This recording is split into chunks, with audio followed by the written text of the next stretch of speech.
والسلام على رسول الله وعلى آله وصحبه ومن والاه، أما بعد.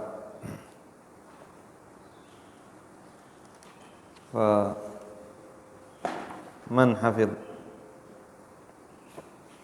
الأبيات؟ من يحفظ القصيدة؟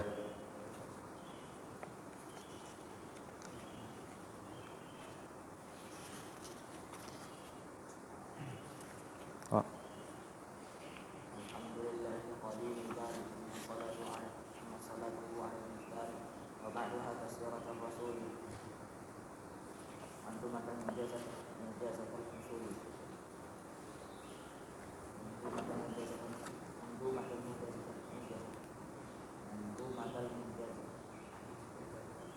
جزة الفصول. مولده في عشر الفضيل، ربيع الأول طلوع فجره، ربيع الأول طلوع فجره، عام ربيع الأول عام الفيل. ربيع الأول حام الفيل، لكنما المشهور ثاني عشرين في يوم الاثنين طلوع فجره، ووافق العشرين من نيسان، وقبله حلم أبيه حانا، وبعد عامين غدا فاطمة جاءت به مرضعه سليما، حليما لأمه وعادت به لأهلها كما أرادت، وبعد شهرين انشقاق بطنه، وقيل بعد 4 من سنه. أحسنت. من أيضا؟ الحمد لله القادر الباري، ثم الصلاة على المختار، وبعدها كسيرة الرسول، منظومة مجد الفصول، لكنما المشهور ثاني عشرين في يوم الاثنين طلوع فجره،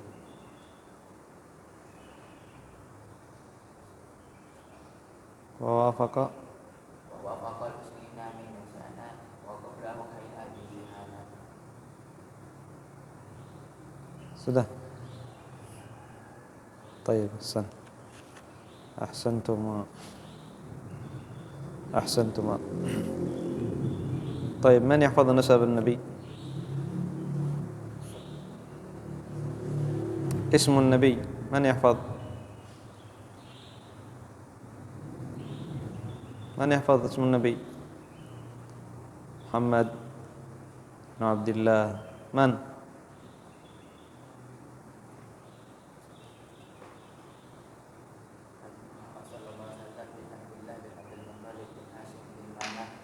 بن عبد مناف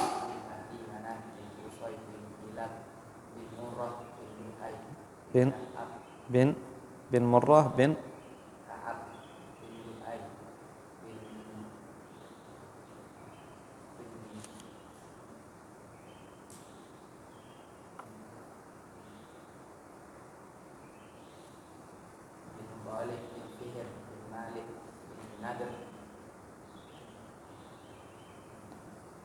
بن كي ابني ناظر ابن خزيمة الياس مضر معد. أحسن، ما شاء الله. محمد بن عبد الله بن عبد المطلب بن هاشم بن عبد مناف وصائب بن كلاب بن مروان بن كعب بن لؤي بن غالب بن فهد بن مالك بن النضر بن كنانة بن خزيمة بن خزيمة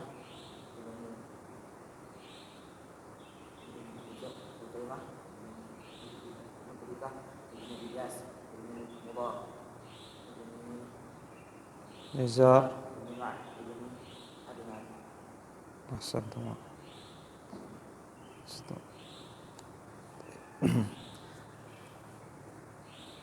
متى ولد النبي صلى الله عليه وسلم؟ في أي عام؟ في عام الفيل. في شهر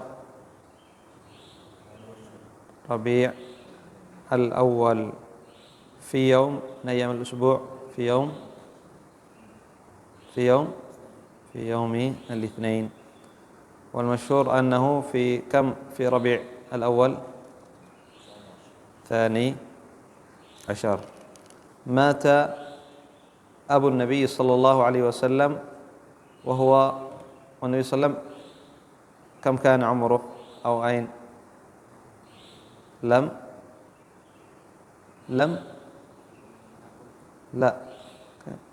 مات أبو النبي صلى الله عليه وسلم، والنبي صلى الله عليه وسلم أين؟ في بطن أمه. مات أبو النبي صلى الله عليه وسلم والنبي صلى الله عليه وسلم في بطن أمه. طيب، من أرضعت النبي صلى الله عليه وسلم؟ من أرضعت النبي صلى الله عليه وسلم؟ من مرضعات؟ عرفتم مرضعة؟ ما معنى مرضعة؟ ترضع النبي صلى الله عليه وسلم من؟ آمنة أمه، نعم. وأيضا حليمة السعدية، وأيضا ذكرنا ثويبة مولاة أبي لهب. قال المؤلف رحمه الله تعالى: وبعد 6 مع شهر جاء وفاة أمه على الأبواء. وبعد 6 أي بعد أن بلغ النبي صلى الله عليه وسلم 6 سنين عمره، وصل عمره إلى 6. السادسة كم؟ 6. 6. نعم، أيوة. بعد أن بلغ عمر النبي صلى الله عليه وسلم 6، قال: وبعد 6 مع شهر جائي، أي كان عمره 6 سنوات وزيادة شهر، تنبأ شهر ساتو أولان. أيوة. وفاة أمه على الأبواء، أي توفيت أم النبي صلى الله عليه وسلم، وكان عمر النبي صلى الله عليه وسلم 6 سنوات وشهر. كان عمر النبي صلى الله عليه وسلم 6 سنوات وشهر. على الأبواء هذه ستأتي منطقة بين مكة والمدينة، وستأتي معنا في ذكر الغزوات، سيذكرها المؤلف في الغزوات. قال: وجده للأب عبد المطلب،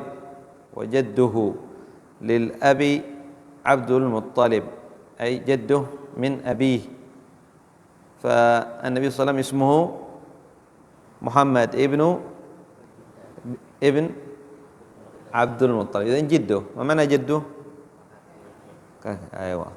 بعد 8 مات من غير كذب، أي بعد أن كان عمر النبي صلى الله عليه وسلم 8 سنوات مات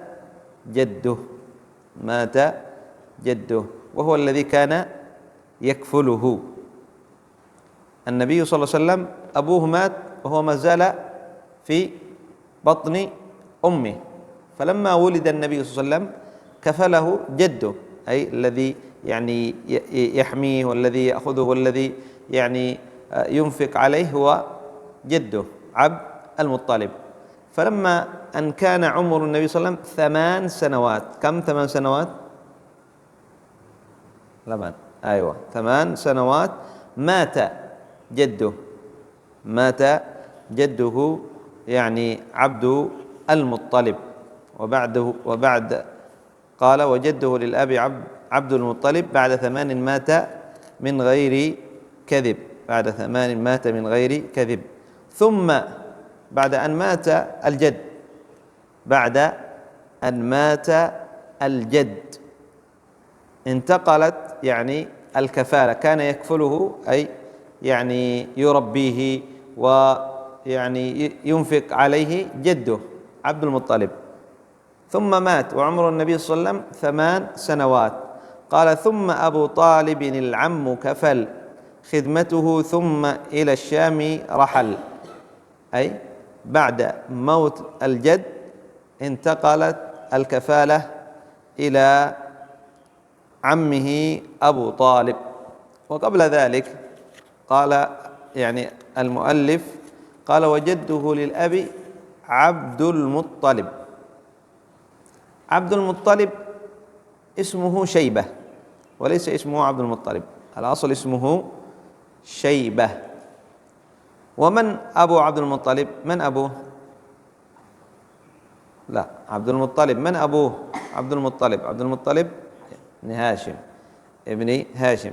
هاشم ذهب إلى، كان يعني يذهب للتجارة، وذهب إلى المدينة وتزوج من المدينة، تزوج في المدينة، ويعني ولدت لهاشم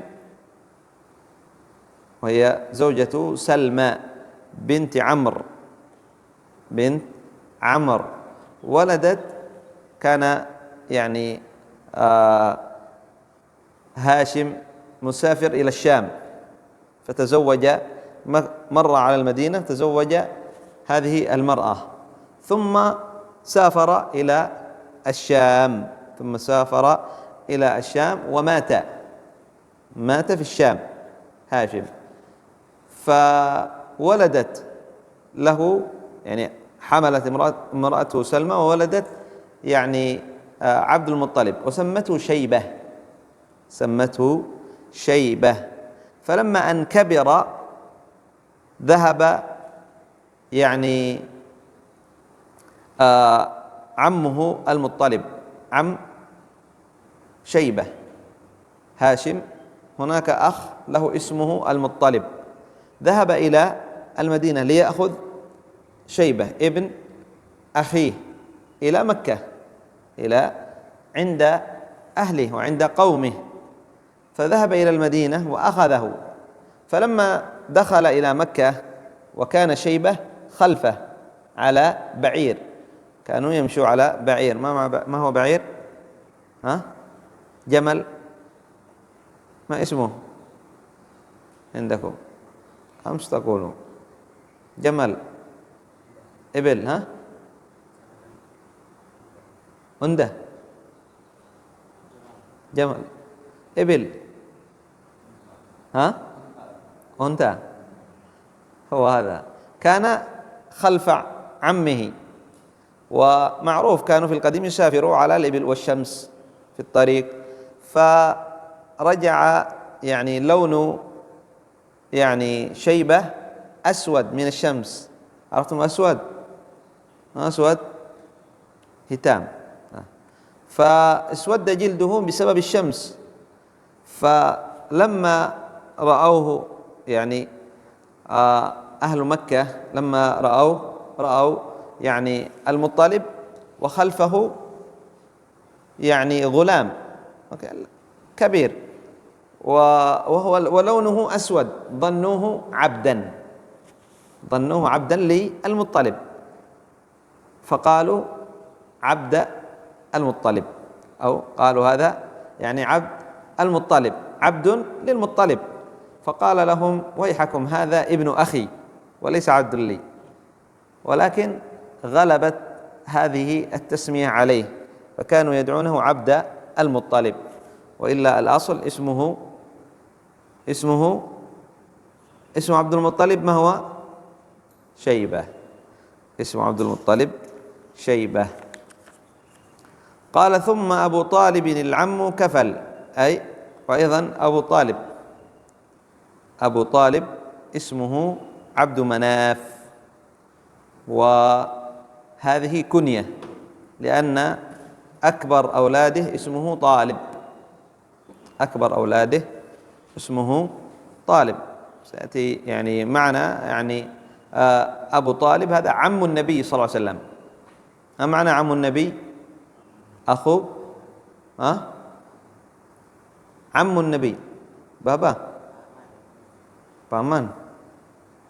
أيوة يعني أخو أبوه. الآن نبينا محمد صلى الله عليه وسلم اسمه محمد ابن عبد الله ابن عبد المطلب. عبد الله أخوه اسمه أبو طالب كنية هذا، لكن اسمه عبد مناف. عبد مناف ابن عبد المطلب. وسمي أبو طالب لماذا؟ ابنه. ما معنى ابنه؟ أنا الكبير اسمه طالب. من أولاد أبو طالب من الصحابة؟ علي ابن أبي طالب، وأيضا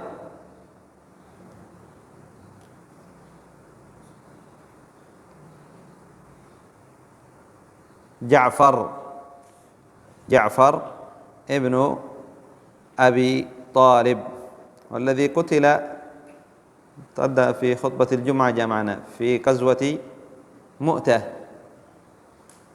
قتل في غزوة مؤتة لما أمر النبي صلى الله عليه وسلم يعني على الجيش. قدم معنا قال النبي صلى الله عليه وسلم يأخذ أميركم زيد ابن حارثة، فإن قتل فجعفر ابن أبي طالب، فإن قتل عبد الله لا خير عبد الله بن رواحة صح؟ صح. فإن قتل فعبد الله ابن رواحة، ثلاثة صح. قتل فعبد الله ابن رواحة، ثم قتلوا، ثم أخذ الراية من؟ خالد ابن الوليد. إذن هنا نرجع إلى درسنا. ثم أبو طالب العم كفل. أبو طالب اسمه عبد مناف أخو عبد الله، أخو عبد الله ابن عبد المطلب عم النبي صلى الله عليه وسلم.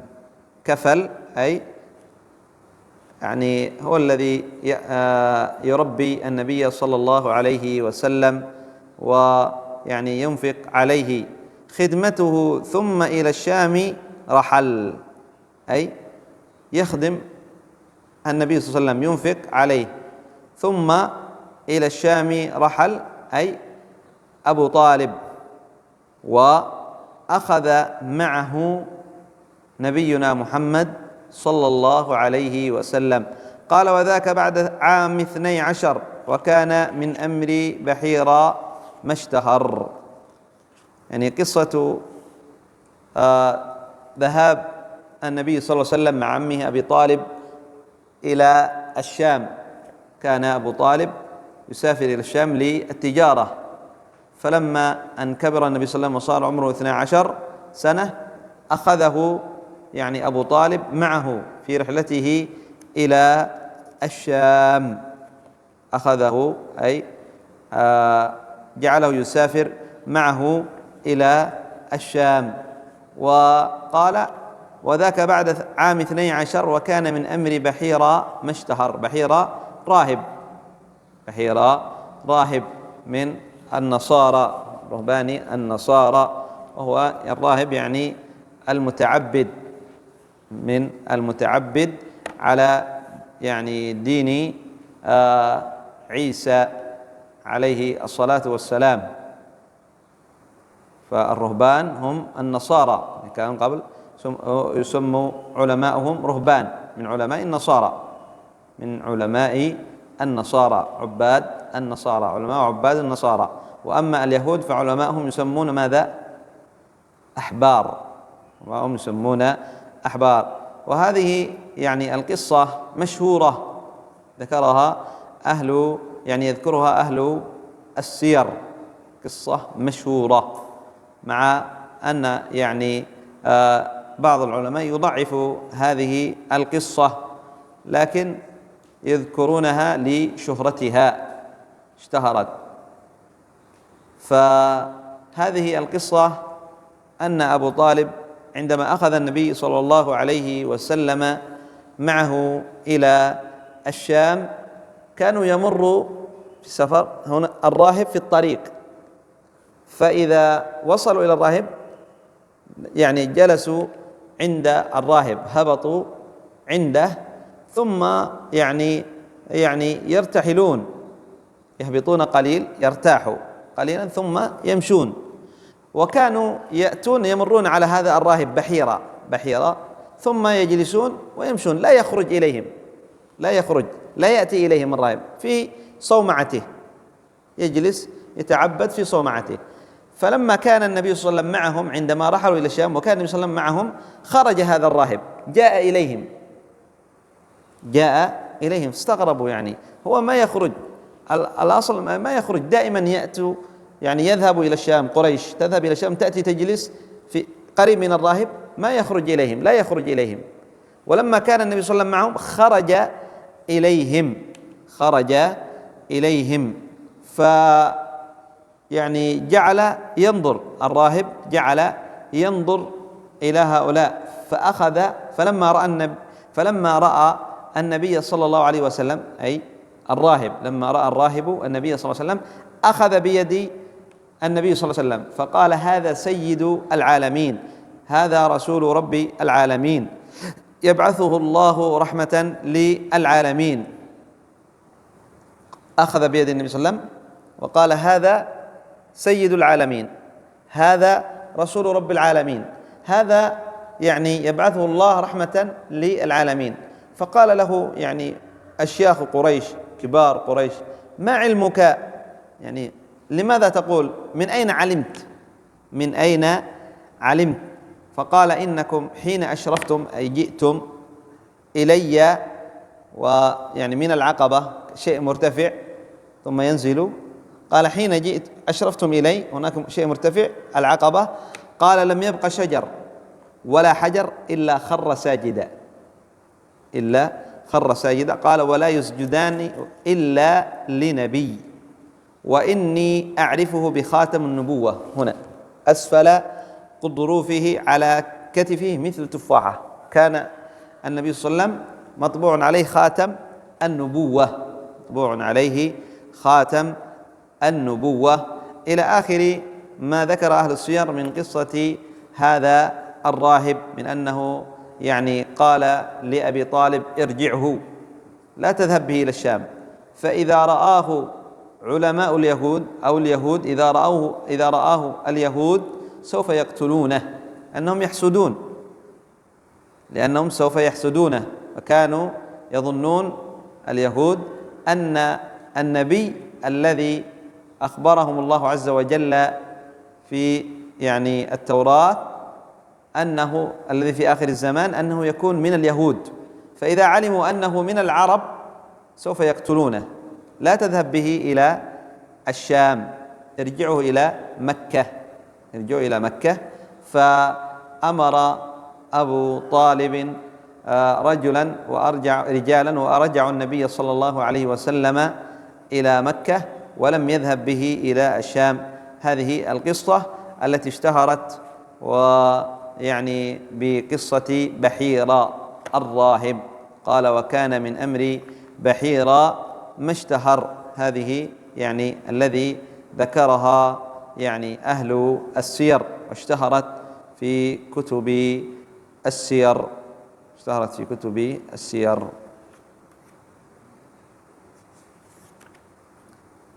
إذن أخذنا في هذا الدرس 4 أو نقول بعض المسائل. الأول أن أم النبي صلى الله عليه وسلم الأولى أن أم النبي صلى الله عليه وسلم ماتت وعمره كم؟ عمر النبي صلى الله عليه وسلم كم عندما ماتت أمه؟ 6 سنين. ومن يعني كفل النبي صلى الله عليه وسلم بعد يعني عندما ولد؟ من كان يكفله؟ من كان يكفل النبي صلى الله عليه وسلم؟ كفل النبي صلى الله عليه وسلم، أبوه مات وهو في بطن أمه، فلما ولد النبي صلى الله عليه وسلم من كفل النبي صلى الله عليه وسلم؟ كفيل من يكفله؟ جده عبد المطلب. ومات جد النبي صلى الله عليه وسلم عبد المطلب وعمر النبي صلى الله عليه وسلم كم؟ 8 سنوات. ومن كفل النبي صلى الله عليه وسلم بعد موت جده؟ من يكفله؟ عمه أبو طالب، عمه أبو طالب. ومتى سافر النبي صلى الله عليه وسلم مع عمه إلى الشام وعمره كم؟ وعمره كم؟